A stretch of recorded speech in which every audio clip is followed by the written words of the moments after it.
Neste canal, vamos compartilhar um pouco sobre a vida das mulheres ao longo da história, que foi e ainda é marcada por grandes lutas pelos seus direitos. A mulher sempre foi alvo de discriminações e muitas vezes foi submissa aos homens parceiros, devido a uma sociedade que constantemente se desvendou machista. Eu sou Tabata Nunes e se você quiser saber mais sobre isso, acompanhe o vídeo. Hoje vamos falar sobre a Revolução Industrial, que ocorreu na segunda metade do século XVIII.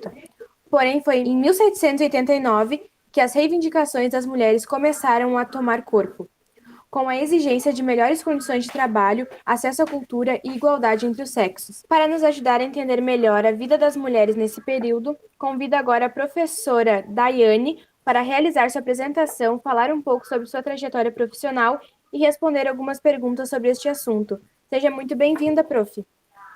Obrigada, Tabata. Muito obrigada pelo convite aqui das professoras. É um prazer estar conversando com vocês. Como a Tabata disse, o meu nome é Daiane Rossi. Eu sou natural de Santa Maria. Hoje eu moro no Rio de Janeiro, já desde 2015. Eu sou historiadora formada pela Universidade Franciscana. Eu fiz mestrado na Universidade Federal de Santa Maria e doutorado na Fundação Oswaldo Cruz, na Fiocruz. E atualmente eu estou trabalhando com História das Mulheres. Eu estou fazendo meu pós-doutorado trabalhando especificamente com História das Mulheres na ciência. Então, esse assunto que nós vamos conversar hoje me interessa muito e é um prazer estar aqui conversando com vocês. Tá bom, prof. Muito obrigada. Vamos começar com as perguntas. Quais foram os principais desafios enfrentados pelas mulheres durante este período? Bom, quando a gente fala de mulheres no século XVIII, no século XIX, né, quando a gente está ali a partir da Revolução Industrial, conversando sobre esse contexto, como já foi dito na introdução, esse é um período que aconteceram várias mudanças, né, a chegada, digamos assim, das indústrias, elas afetaram profundamente a vida dos homens e mulheres daquele período,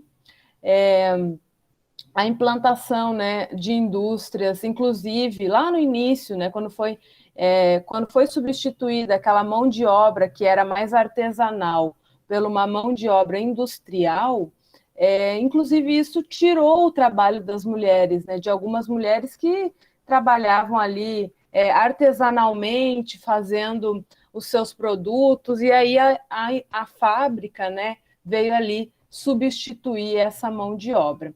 Com isso, as mulheres, elas também, isso vale a pena a gente mencionar, né? A gente está falando aqui de mulheres pobres, né? De mulheres de classe média baixa, que necessitavam da sua força de trabalho para sobreviver, que aquele salário, por menor que fosse o que elas recebiam, que era muito pouco mesmo, era o que elas tinham de disponível somado aos salários dos seus maridos para sobreviver.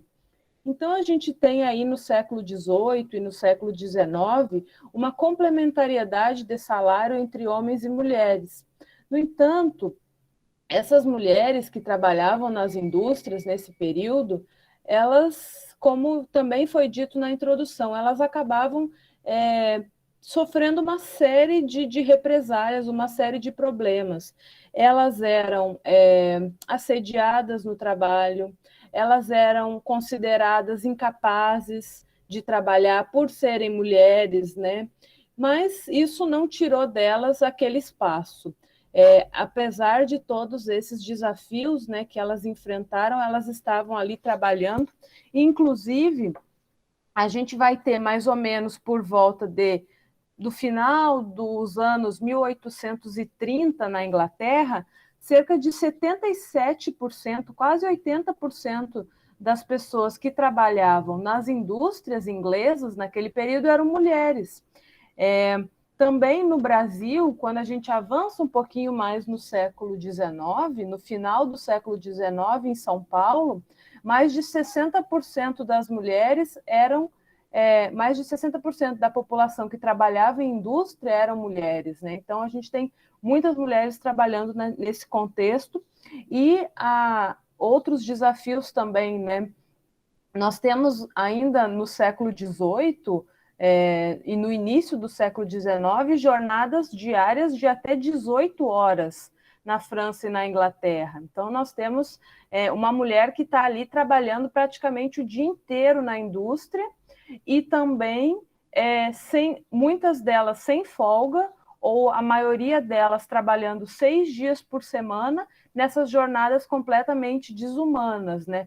Fora que as condições de trabalho nessas fábricas eram completamente complicadas, com situação de insalubridade, ou seja, não tinha uma boa, esses lugares de trabalho não tinham uma boa ventilação, elas não tinham um espaço limpo para fazerem suas refeições, para fazerem a sua hora de lazer, não havia nada disso, né? Então as condições de trabalho também eram muito difíceis.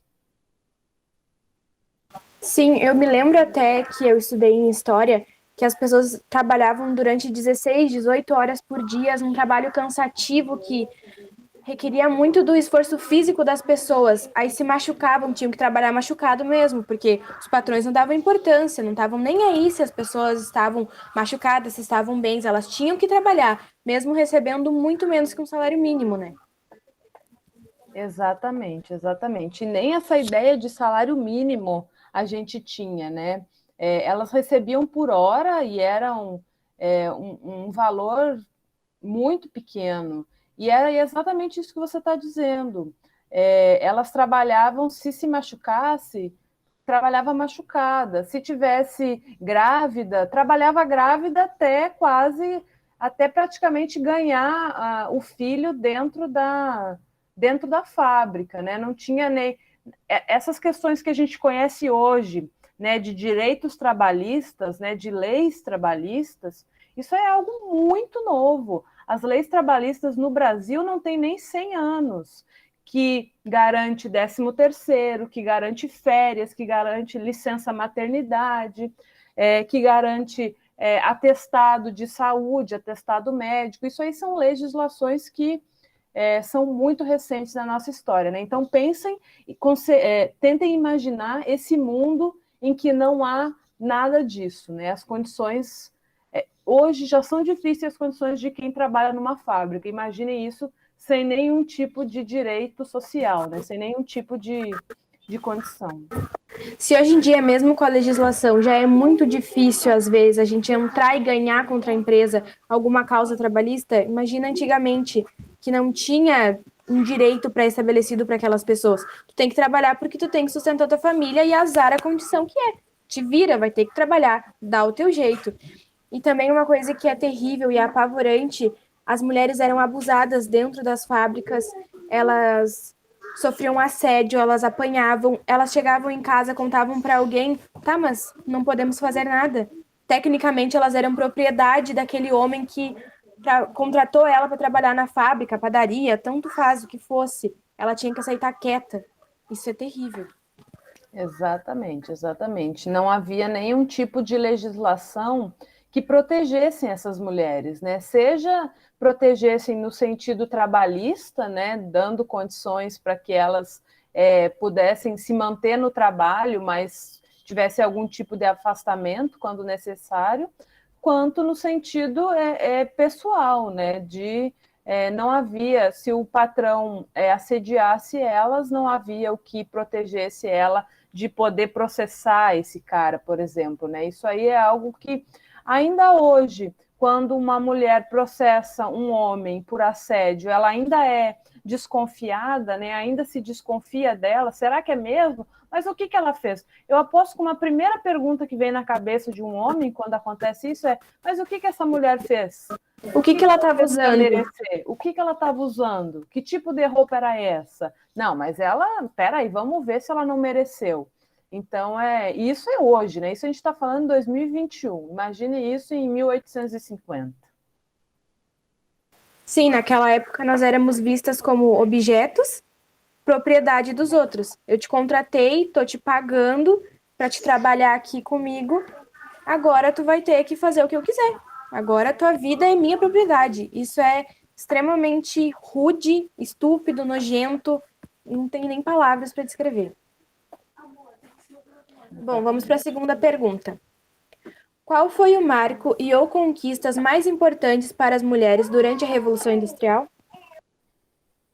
Bom, eu acho que um dos marcos, né, que a gente pode falar que aconteceu ainda no século XVIII, eu não vou te dizer que exista uma data exata, né, de acontecimentos, até porque mais importante do que a gente saber uma data é a gente entender aquele processo, né, como que isso estava acontecendo naquele momento.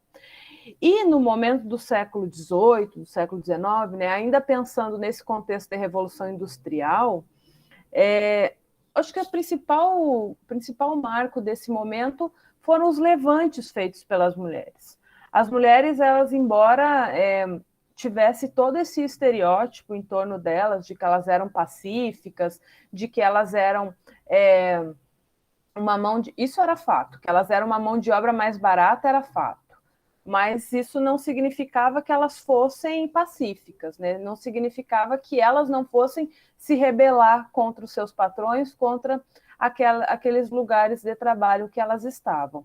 E o principal marco desse momento foram esses levantes, foram esses movimentos de mulheres que começaram a surgir no século XVIII, XIX, mas principalmente no século XIX, em que essas mulheres se organizaram e começaram a reivindicar, não, só um pouquinho, 18 horas de trabalho é desumano. Eu não tenho como trabalhar 18 horas, eu não tenho como trabalhar 18 horas, voltar para casa, cuidar da minha casa, atender os meus filhos, não é possível uma condição de trabalho como essa.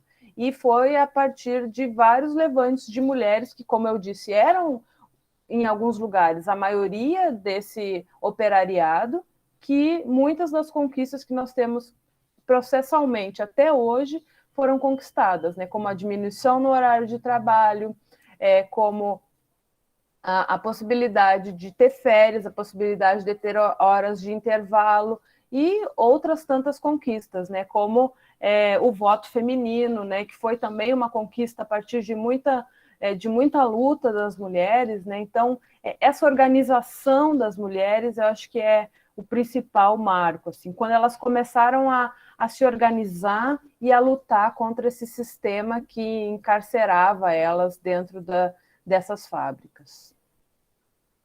Sem contar também que muitos homens nos acham fracas, mas é graças à nossa luta que eles têm direitos trabalhistas justos, né? Exatamente. Como eu estou dizendo, essa luta que muitas vezes foi levantada por mulheres, ela defendia a redução do horário de trabalho para todos, né? A luta das mulheres é uma luta universal para que houvessem direitos iguais, para que houvessem condições melhores de trabalho, para que não houvessem exploração do trabalhador. E aí se incluía homens e mulheres também. Sim, uma coisa que muita gente não entende é que o feminismo ele não luta porque a mulher é melhor que o homem, a mulher isso, a mulher aquilo. Também a gente quer mostrar o empoderamento da mulher, que a mulher pode, que ela é capaz. Mas o feminismo nada mais é do que uma luta por direitos iguais, todo mundo poder viver igual. Não é uma luta unicamente da mulher, não é uma coisa que quer realçar a beleza feminina, né? Não é que nem o machismo, que é assim, o homem no poder de tudo, patriarcal, né? Aquela sociedade chata, que é o homem é isso, a mulher é baixo. O homem tá aqui, a mulher tá sempre aqui embaixo, né? Não, o feminismo ele quer igualar, quer colocar todo mundo na mesma linha, quer mostrar que todo mundo tem os mesmos direitos. Exatamente, né? A gente sempre é bom lembrar isso que você falou e falou muito corretamente. O feminismo ele não é o contrário do machismo. O machismo é o homem que está acima da mulher sob qualquer condição e o feminismo ao contrário. Não, de jeito nenhum. O feminismo é exatamente isso que a Tabata falou. Ele quer igualar as condições e os direitos, né? Então é exatamente isso que você disse.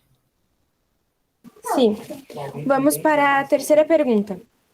Comente sobre os acontecimentos que levaram à criação do Dia Internacional da Mulher. Bom, essa é uma pergunta muito interessante. O Dia Internacional da Mulher, hoje todos sabemos, né, é comemorado no dia 8 de março. E é comum, muitas vezes o senso comum destaca que o Dia Internacional da Mulher é comemorado devido a um incêndio numa fábrica em Nova York, em 1857. Então, eu vou contar um pouquinho para vocês a história dessa data, né, e como a gente não pode associar esse dia apenas a esse incêndio. Esse incêndio, de fato, ocorreu em Nova York, em 1857, em que morreram 146 trabalhadores dessa fábrica, e ela pegou fogo no horário que havia muitos trabalhadores, né? Inclusive, vale dizer, nessas fábricas elas não paravam, né? Os trabalhadores eles se revezavam em turnos, mas as fábricas elas não paravam. Num desses momentos do dia, a fábrica pegou fogo. De 146 trabalhadores que morreram, 125 eram mulheres, né? Então, praticamente todos os trabalhadores mortos naquela fábrica eram mulheres. Por que essas pessoas morreram? É um assunto até delicado para falar, porque quando acontece um incêndio e as pessoas não conseguem sair, sempre existe um culpado, né, em relação a isso. E nesse caso, dessas mulheres que morreram e desses homens que morreram, eles morreram porque as portas estavam fechadas, as portas estavam trancadas dessa fábrica. Porque era como eu disse antes, eles encarceravam as pessoas nas fábricas, trancavam as portas para evitar greve, para evitar motins, para evitar que os trabalhadores parassem, né, de trabalhar e saíssem, fazer greve, alguma coisa assim. As portas estavam trancadas, a fábrica pegou fogo e as pessoas morreram lá dentro. Nada muito diferente do que a gente já viu num passado não tão longínquo de Santa Maria. Mas estamos falando de trabalho, né, desses trabalhadores. Isso aconteceu em 1857. Posteriormente, e também em Nova York, em 1909, aconteceu uma passeata muito importante na história das mulheres no mundo, né? Em 1909, foi uma passeata que reivindicava melhores condições de trabalho e direitos das mulheres, conseguiu reunir 15 mil mulheres em Nova York, lutando por esses direitos, principalmente para reduzir a jornada de trabalho. Também, mais ou menos paralelo, mais ou menos ao mesmo tempo disso, as mulheres elas estavam começando a se organizar em sindicatos, né, em grupos. Em 1907, aconteceu a primeira Conferência Internacional das Mulheres Socialistas. Nessa conferência, havia uma mulher muito importante para a história das mulheres, para a história dos direitos das mulheres, que se chamava Clara Zetkin. A Clara Zetkin era uma professora e jornalista que lutava muito pelos direitos das mulheres. Nessa primeira Conferência Internacional das Mulheres Socialistas, a Clara era a secretária desse evento e foi ela uma das autoras de um projeto de lei que visava, né, o direito ao voto feminino e a igualdade de salários e oportunidades para as mulheres. Essa ideia dela, esse projeto, foi aprovado nessa conferência. Depois, em 1910, teve uma segunda Conferência Internacional das Mulheres Socialistas, e aí essa segunda conferência, então, foi em Copenhague, na Dinamarca. Essa conferência, ela visava também continuação, né, dessa luta para os direitos das mulheres, e também nessa conferência se somou à presença da Clara também outras mulheres, como a Rosa de Luxemburgo, né, que foi uma ativista feminista também muito importante. Nessa segunda conferência de 1910, elas pensaram, né, em atribuir um Dia Internacional das Mulheres para que esse dia fosse um marco para que naquele dia se lembrasse a memória das mulheres que morreram e também pela reivindicação de melhores condições de direito ao voto e de igualdades salariais e de condições de vida pelas mulheres. Então, a partir dessa segunda convenção, né, dessa segunda conferência de 1910, esse dia foi implantado. Em 1917, teve outro levante, né, em que quase 1.000 mulheres saíram às ruas no dia 8 de março. Essas mulheres elas saíram às ruas em 1917, na Rússia, para protestar contra a Primeira Guerra Mundial, contra as condições que estavam sendo impostas à população russa diante daquela guerra, né? A fome que as pessoas estavam passando naquele momento e toda a desigualdade que estava ainda mais acentuada naquele momento, em 1917, e algumas pessoas apontam que essa passeata do dia 8 de março de 1917 foi um dos pontapés iniciais para o insurgimento depois da Revolução Russa, né, que também começou em 1917 e derrubou, né, a monarquia czarista e deu início ao regime socialista na Rússia. Em 1921, né, aí, alguns anos depois, o Lenin, que aí já era o presidente russo, né, depois da Revolução Russa, depois da queda do czar, do Nicolau, né, o Lenin, que era o presidente russo, então ele, em homenagem a essas mulheres, né, e reconhecendo o valor que aquela passeata, aquele levante de mulheres do 8 de março de 17 teve, como uma importância imensa para o início da Revolução Russa e para a queda da antiga monarquia, ele oficializou o 8 de março como o Dia Internacional das Mulheres, em 1921.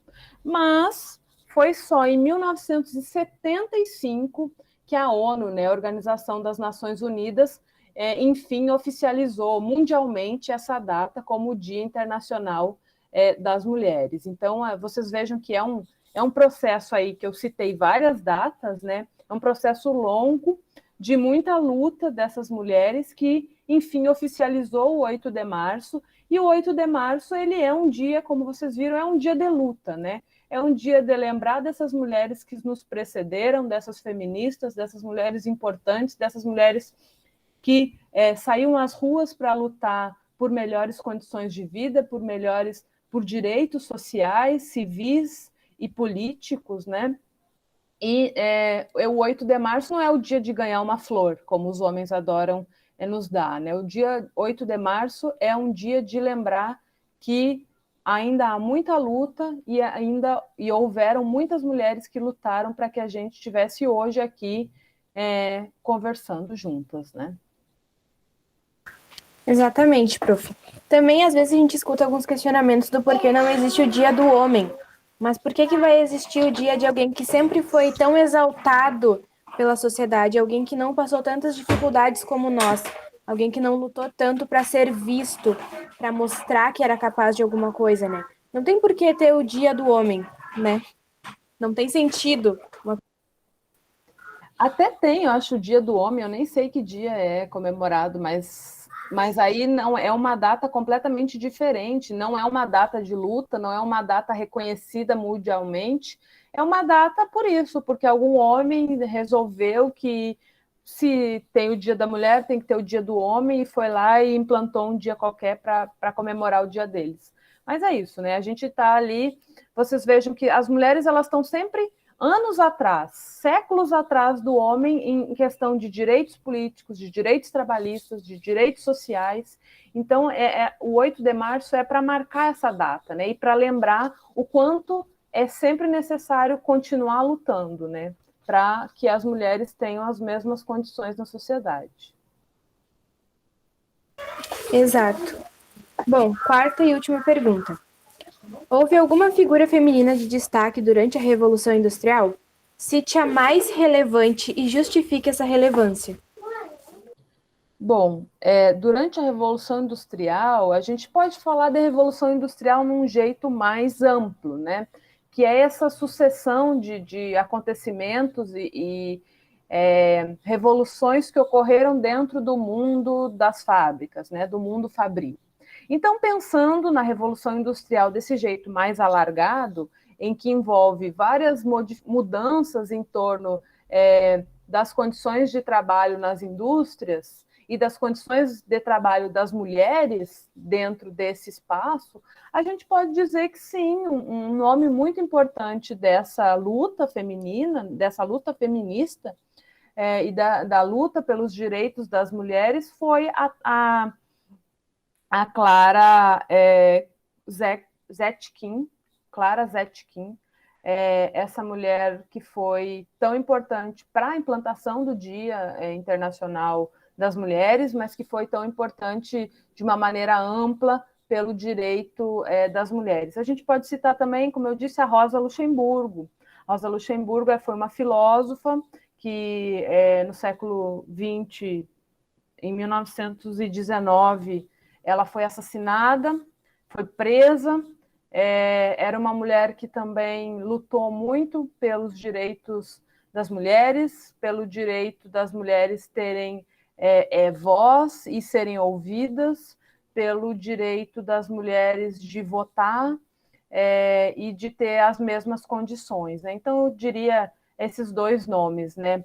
A Rosa Luxemburgo é um pouco mais famosa, né? Era uma socialista bem famosa, e a Clara Zetkin, que também foi super importante e já associa a essa data que eu falei anteriormente. Aqui no Brasil, né, para não deixar de falar, a gente tem outros nomes importantes, né, nesse contexto também do início do século XX e no contexto da luta pelo voto. Nós temos a Berta Lutz, que é uma cientista, foi uma cientista, e que, além de cientista, era uma feminista, uma ativista que lutou muito pelos direitos das mulheres. Então, só para citar também uma brasileira.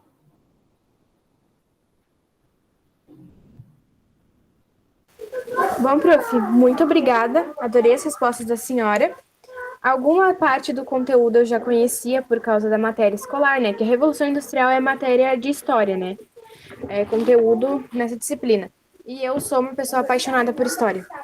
Muito apaixonada. Todas as aulas, eu e o professor pedimos silêncio para os colegas. Ele para explicar e eu para prestar atenção. Porque é uma matéria que, para mim, tem que ser... Como eu posso dizer? Tem que ser prezada, sabe? Tem que ter bastante atenção. Tu tem que estar lá atento para tudo que o professor fala. Porque para a gente entender o presente, a gente tem que entender o passado. Nada é como é em vão, à toa. Os homens não batem nas mulheres à toa. Tem uma cultura atrás que faz com que isso aconteça. A discriminação contra a mulher não é algo atual, ela é antiga. Nada é como é em vão. Tudo tem o seu passado, tem o seu histórico. Então, eu fiquei muito lisonjeada de ter a presença da senhora. Muito obrigada mais uma vez. A senhora está agregando ao meu conhecimento e das outras pessoas que vão assistir ao vídeo. Muito obrigada de novo. Foi um prazer conversar contigo essa tarde. Muito obrigada. E siga em frente na história, que eu concordo plenamente com você. Não desfazendo as outras matérias, todas são muito importantes, mas a história tem o meu coração, né?